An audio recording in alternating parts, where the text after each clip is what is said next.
دين بدي كورنيا دين بما قال الله وقال الرسول بس بدل خوش بيان بعاقرات سوتينم كرامو تان شكدارين هم ما شكداري اوانين هم مسين هالقري اوانين برقري لوانا كاين زود شاكزان باسي شيء كم عيد زيد وليره ولوي خوناري خلافة اسلام امام عمر وابو بكر دانشتوا اگر دور ريش دريجي هر ريش كو طال الشيطان كده شرايا هل خلطان هل ما خلطيه دين بدي كورنيا بويه خواي مهربانه فرمي لا قابل كردني كارو كردوا نابي شريك بو الله پیدا بكي صلى جل وعلا نابي شريك بو عبادتي خوا پیدا بكي تا عملت لي ورقري بعملش تبي قرطار النابي وهر عمليكش شريك بو خوا پیدا بكي لقل خوا خلقي كتير قرارك بس قراري خوا بزاني هرشي كردوا شاكك حجه مجاهده حافظه خطيبه هرشي هيا او دي كورانا ناخوا لا اخوا لا ينظروا وكو پیغمبر فرمي جل عليه الصلاة والسلام إلى صوركم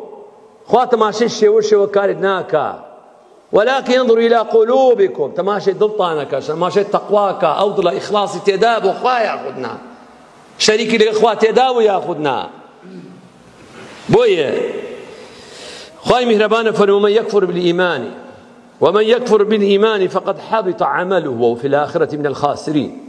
اويل لنيو ايماني دا لعبادتي دا شريك بو خوا بيا بكت هرشي تشاكشي كردويش هل دورينان وي خوافر من ما نبي لقيامتش لدور راوكانا بيش اوي بدورين فرصة التوبة بكين واز بينين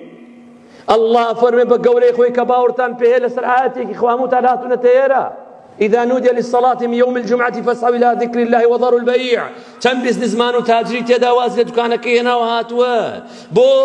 بو تلبية نداء الله سبحانه وتعالى كفنوا ورن بو مشموتاناتون ده تلبية أو آتي خواش بدنا وكاكا آتي كتري شيء فرمي ولا تركنوا إلى الذين ظلموا فتمسكوا النار تركنوا أي لا تميلوا إليهم بقلوبكم ميل القلب بس بدل خوش بيان بعاقرات سوتينم الله فرمه كرامو تان شكدارين هم ما شكداري اوانين هم مسين هالقري اوانين برقري لوانا كاين زود شاكزان باسي شيء كم عيد زيد وليره ولوي خوناري خلافة اسلام امام عمر وابو بكر دانشتوا اگر دور ريش دريجي هر ريش كو طال الشيطان كده شرايا هل خلطان